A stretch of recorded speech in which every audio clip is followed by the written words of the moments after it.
Donald Trump lets the world know he's going to be unlike any U.S. president before him.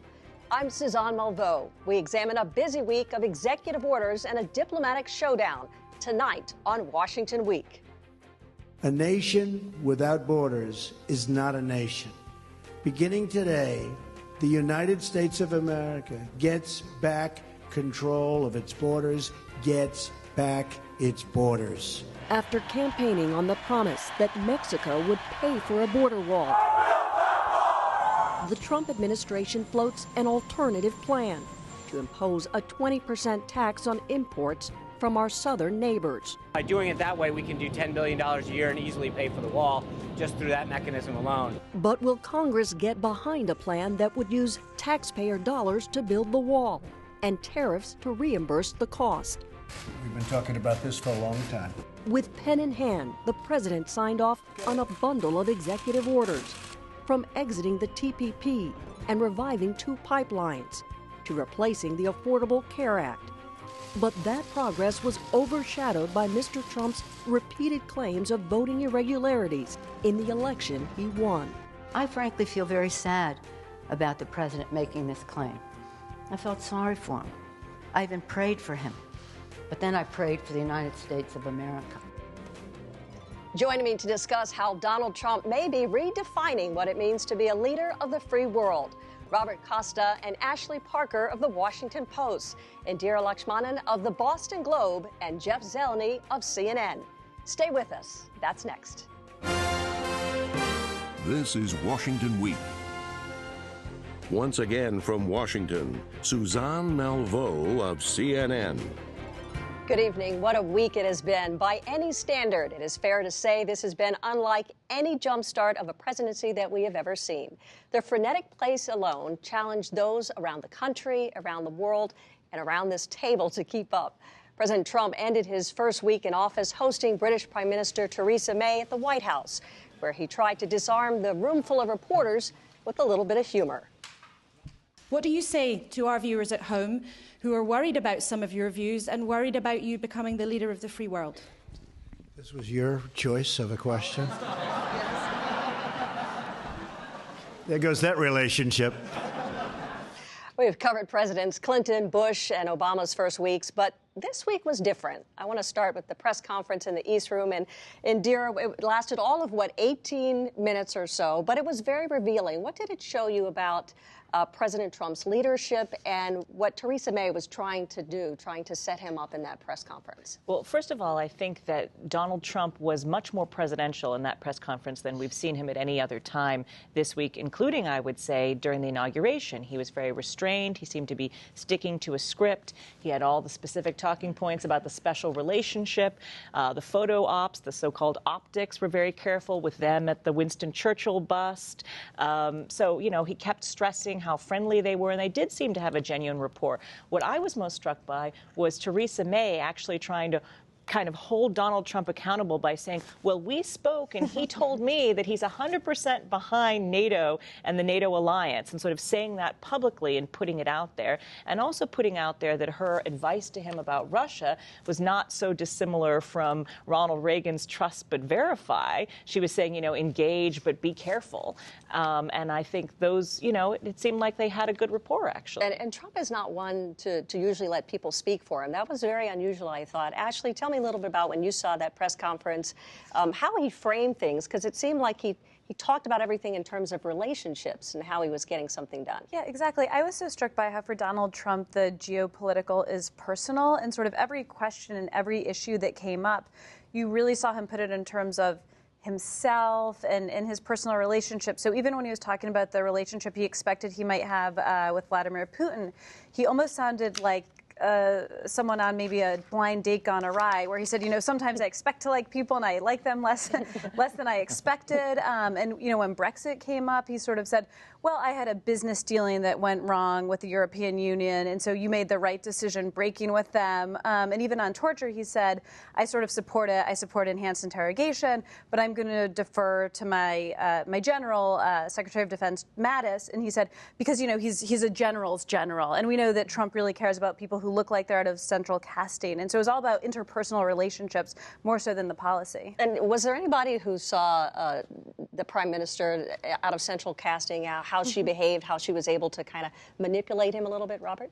What a strategic performance by the prime minister. She is operating in this position where it's post-Brexit, and she's having to think about Britain's role in the world. She knows she needs to cultivate a relationship with President Trump. And at the same time, she's seen Nigel Farage and a lot of her political opponents have a relationship with Trump. And you see her embracing Trump, warts and all. She is going to make, as Ashley was saying, it's about a relationship, and she wants to make sure this relationship works. That came through today. And how did it work inside that room where you had the British reporter who threw out that question, and it seemed that it didn't disarm him. He actually used humor to get around that. He did. And, of course, the president had to be expecting that because, I mean, there wasn't anything out of left field. But I think I was so struck by he did stay on script in that moment. As you said earlier, he was presidential. He was in the East Room of the White House, and the world was watching. For the first time, we've had all these markers for new presidents, but certainly his inauguration address. But I think today was the second one, standing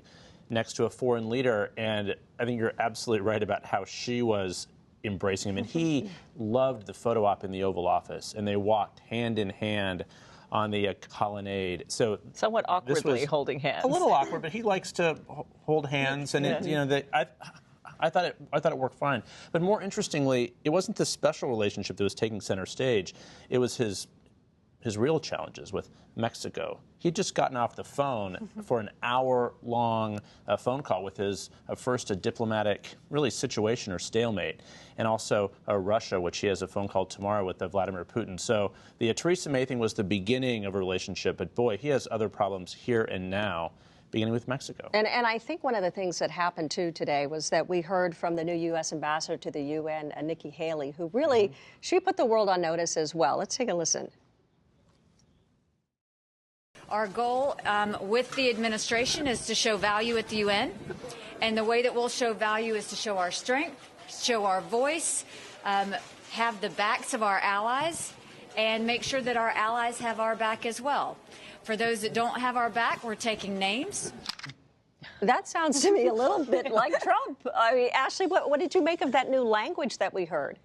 Yeah, I mean, what I made is that Trump sort of chooses people who are, he either chooses people who are in his image, or if they're not in his image, once he chooses them, they quickly adopt a lot of his more brash and bold sort of flourishes. And I think that's exactly what she was showing. And also, it was a little bit of what she said is what we saw in his executive orders. Even just saying, you know, I'm coming in, I'm being bold, I'm doing this, and, you know, I'm actually intending to govern the way I campaigned, which has surprised some people that Donald Trump is actually doing what he said he was going to do. And Robert, what do you make of the fact that they are now saying that there is a price to be paid here for the UN, and also they expect things out of NATO as well? It's not business as usual. It was alarming for many of the hawks in Washington, people who thought now Ambassador Haley, the former South Carolina governor, would be more of a traditional voice within the Trump administration, someone who would be an emissary to the world that wasn't always speaking in Trump-style language. But as Ashley said, people really assimilate within Trump's orbit to the Trump style. And what we're seeing from her is someone who's right there with Steve Bannon, the chief strategist of the White House, and Jeff Sessions, the Attorney General nominee. These are people who don't really believe in international institutions, and if they are going to take part in international institutions, they're not going to put much faith in them. I have to say it kind of surprised me because it reminded me of George W. Bush saying you're either with us or you're against us after 9/11. But the difference with that is we had just had a national tragedy, and to say you're with us or against us, it was jarring to people at the time, and yet there was sort of a trigger for it. In this case, there's no trigger for her saying if you're not with us, we're taking your name down. And that was really surprising, particularly because in South Carolina as governor, she's worked across the aisle. She's been, someone who Democrats have actually liked to work with. It was surprising and not exactly as diplomatic as one might have expected. So that's interesting because you say there was a war, right? I mean, we were in the midst of a war when he said those lines. Often it was used to bring people into the fold after 9/11. Do you think, Jeff, that people see us at war with them, with the other leaders? I mean, is that the perception? I don't think yet, but I think the world is trying to figure out Donald Trump as much as America is, the world is as well. His whole America First agenda is a little worrisome, but the Prime Minister, I think that's why she actually had a pretty genius visit here. I mean, she was expressing the president's support for NATO. She said, and we confirmed his 100% support for it. He never said that, but she said it to get it on the record. So I do not think we are at war, certainly not in the way, of post 9/11, not at all. I mean, we remember those dark days. We covered them together. I think that it is different now, but the challenges are, in many ways more severe. But the world is trying to figure out Donald Trump.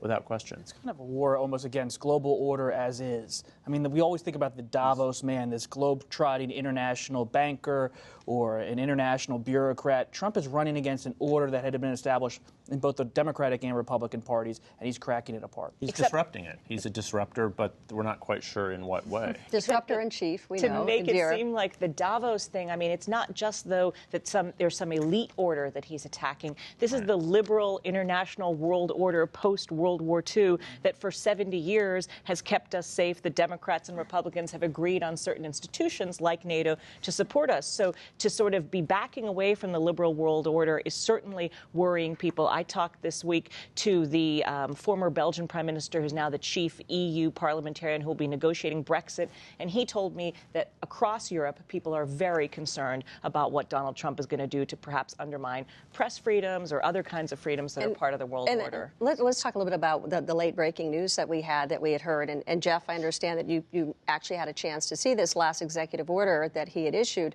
and this was one of extreme vetting coming from predominantly Muslim countries, but also we heard something new, and that was about Christians and where they might stand in terms of their status in getting into the United States. Exactly. It's, we're the end of only week one. It seems like it's a lot longer than that. But there was a flurry of executive orders, executive actions, memorandum, and it was clear that this president likes to sign things and show them. But really the ones with teeth are the executive orders that were just released this evening, on Friday evening. And it is a campaign pledge that he's carrying out on extreme vetting. And it is essentially blocking the refugees coming from Syria and Iraq. And then it is also suspending temporarily for 90 days, I believe, people coming from 7 countries. So he said in an interview that Christians will be to the front of the line, that these are all, not surprisingly, majority Muslim countries here. So that is what he's talking about. And that's restricting for 100 days or so, is that exactly. correct? And the waiver program here is also sort of central to this, but we are still actually pouring through these documents because he signed them in the afternoon at the Pentagon, and the White House took several hours to release them, and this is complicated stuff. So Democrats are piling on, some Republicans are uncomfortable, but of all the executive orders released, a lot of fine print in here which really affects immigration. So this is a serious thing he signed at the end of the week, and he has the authority to do it. And just from a more process side, I mean, you mentioned that he signed this afternoon, and we just got this executive order, the text of it. It came out, I believe, around 7:02 this evening, 7:02 on a Friday evening, and that reflects sort of the way the Trump White House is operating, which is incredibly chaotically. And these executive orders are getting drafted, ordered up based on a conversation he has with a union worker or a business executive. His aides are working overnight and scrambling, and he's sort of signing. They're getting written right until he signs them, and that's why the White House is having this difficulty sort of rolling them out in a way that makes sense. I want to make sure that we get to this. This is, of course, a very public spat between Trump and Mexico's president over who's going to pay for this wall, the nasty Twitter exchange between them, and this canceled trip. And Robert, I know that you have some inside information on that phone call that took place, because I'm sure that Trump didn't really anticipate or expect that the president was going to say, forget it, I'm not coming. Well, when the cameras are off and the lights are off, there's a different Donald Trump, a different President Trump in this White House. And based on my reporting, my sources tell me that this was an extended call, and it was actually quite reflective of the dynamic that Trump encountered when he first went to Mexico during the campaign. He knows that he's in the beginning of a negotiation about the border wall. Even as he has this public drama with President Pena Nieto, he has to have a long, extended discussion about what can he actually do on trade, possible tariffs, to make sure some funding comes in from Mexico, even if it's indirect, to help fund this project.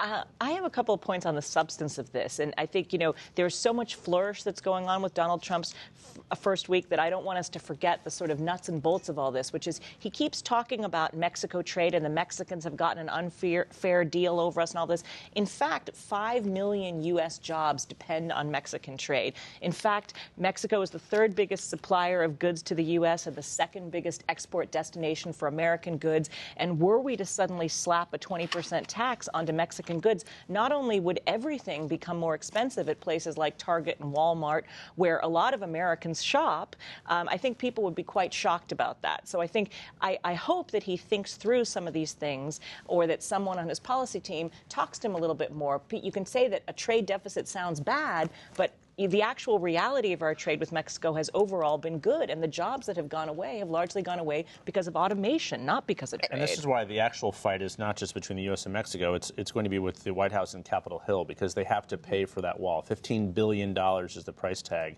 Some House Republicans like the idea of this 20% tax that the White House sort of floated and endorsed. Most do not. Like Lindsey Graham with his Can we talk about the tweet here? This is what he tweeted earlier. He said, simply put, any policy proposal which drives up costs of Corona, tequila, or margaritas is a big-time bad idea. Mucho sad. Mucho sad. I think people are doing a little drinking here. He's speaking the president's language. Yes. I mean, in a way, maybe that's a way of communicating with Donald Trump. Not to mention, I hear 80% of limes in the U.S. are imported from Mexico, too. A lot of these congressional Republicans were in Philadelphia over the last few days, and privately, a lot of them are telling me they don't like this governing by executive order. It was one of the chief criticisms they made of President Obama. And now, as Jeff said, there's this flurry coming out of all these different things. Eventually, they say, hey, give Congress some power back. Well, wasn't there a tape that was leaked from their meeting about the Affordable Care Act, and they did not appreciate what was happening? One of the congressmen said on this tape, it was a tape about what happened at this retreat on Thursday, they said, we have to come up with a replacement for the Affordable Care Act, or else it's going to be Trump care. That's how one congressman put it, and we'll own it in the 2018 midterms.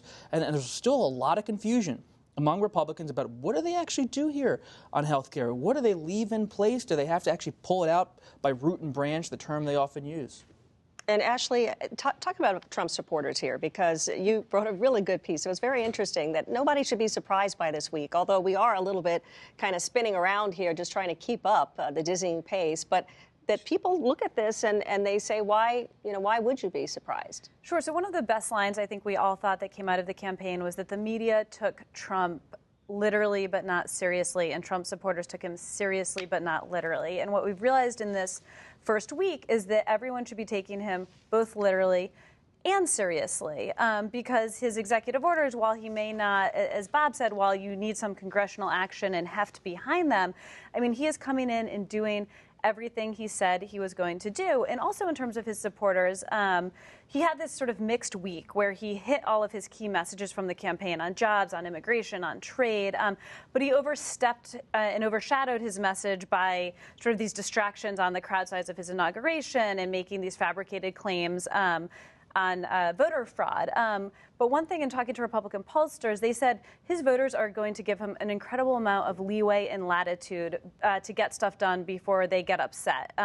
So he could probably have, they said, as much as 2 or 3 years. And if he doesn't do everything he accomplishes, they may say, well, at least we got the wall. We wish Mexico had paid.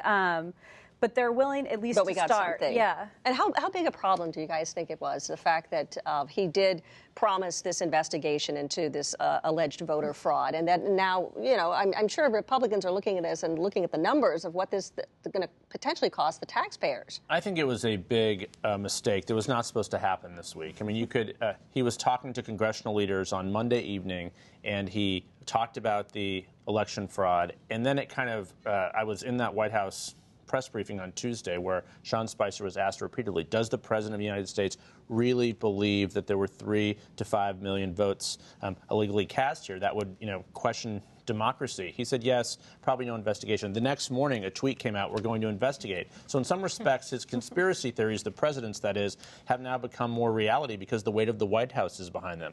So as we sit here tonight, he's still not signing an executive order on voter fraud. I'm told he could do it this weekend or early next week. He's still going to. But no Republican, including Senator Mitch McConnell, he said in an interview with National Journal, he thinks it's a waste of time, a waste of money. They want to move on. But the president is not letting it go. But, Jeff, you were also, I mean, they were on the cusp of doing something, right? You were there at the White House waiting with the pool. Right. They were supposed to sign an executive order again on election fraud on a Thursday evening. It didn't happen. We were all sort of standing around and gathered. We had just flown back from Philadelphia, and something changed, something happened. So it's typical, an opening week at the White House. These people are working very hard trying to figure it out. It's like any new job. It takes a while to settle in, but this has consequences. But the executive order, what you said earlier, Congress is not going to put up with this that much longer. Congress is here to legislate. He's supposed to sign bills into law, not executive orders. Well, I wonder whether part of it is also the concern about this voter fraud thing. He's complaining about people being registered in 2 states. Supposedly his own son-in-law, Jared Kushner, and one of his daughters are registered in 2 states. But they would say that explains the problem, right. Yeah. Well, let's talk about a little bit about Putin and Russia, because obviously there's going to be a very important call taking place on Saturday. And I wonder what will come of that in light of the fact that there has been so much of this back and forth and this public posturing. What do we make of that conversation? Well, of course, there's a long-standing affection, in a sense, politically for Russia on the Trump side in the Trump White House. But it's fascinating to think that this call is coming a day after the British Prime Minister was talking to Trump, and she was reiterating to him the importance of Western Europe, of NATO, of these different alliances that have been long-standing since World War II. And now he gets on the phone with Putin, who's really trying to rethink all of Western Europe and have more of a Russian imprint on all of global affairs. And how Trump moves on this is going to be one of the central tensions of his presidency. And we need to look for the Kremlin readout of that call. Remember last time when they spoke after the election, it was the Kremlin that put out a readout before Trump's team did during the transition. And it'll be interesting to see how they play it, to see whether he has flexibility on sanctions. Sure. And finally, we know that Trump has declared a war on the media. We heard from Steve Bannon saying that we are the opposition party officially now. But he also told the media to shut their mouths. And on the one hand, you hear this kind of harsh rhetoric, but then I'm sitting around this table and you guys get all these little juicy tidbits from those Trump people, from those inner circles. How do you explain that? What's happening? Well, one thing that's happening is Donald Trump's management style, which is sort of competing centers of power, all vying for his brain, basically. And as you know, competing centers of power and tension and friction, while Donald Trump may think, and he may be right, it may lead to good deals in business and even some good policies and ideas out of the White House, it also leads to a lot of leaks because you have everyone desperately trying to undermine everyone else, and that can be good for journalists. Steve Bannon said the media should shut up, but he also said in that same sentence they should listen more, and I think he's absolutely right about that. I think we should listen more. We didn't necessarily see this election coming, so the shut up thing, okay, we're not going to shut up, obviously, but I think we should listen more to what America's doing, but they should too listen more to what their voters are saying, and if he's going to be able to sort of keep them motivated and alive. And Dira, how does this resonate with you and your experience overseas? Well, right. Having been a longtime foreign correspondent and having worked in countries like China and Cuba, I get a little bit nervous when I hear people say, the media should keep its mouth shut or talk about alternative facts. That's not the kind of stuff we're used to hearing in a democracy. But I think that this is just a call to action for all of us as journalists to keep up our role as a watchdog press, look for facts, not allow alternative facts to be put out there. And they have every right to push back against unfair coverage, but we have every right to insist on the truth. I've covered Bannon for nearly a decade, and the one thing I took away from this interview he did with the New York Times is he wants this fight. He wants to have a confrontational relationship with the media for political purposes. It helps him with Trump's base to have a foe that he can point to, and especially if the Democrats are disorganized and incoherent on certain fronts, he can say, the media, that's our enemy. That's why we can't get things done. But the truth shouldn't be the enemy. That's okay. The problem. Of course. We got to leave it there, guys. Thank you, everybody. Really appreciate it. Our conversation continues online with the Washington Week Extra. We'll tell you who made the short list of candidates President Trump is considering for the Supreme Court, plus a closer look at the recent march on Washington and Friday's March for Life. You can find that Friday nights after 10 p.m. at pbs.org/WashingtonWeek. I'm Suzanne Malveaux. Thank you for joining us. Have a great weekend.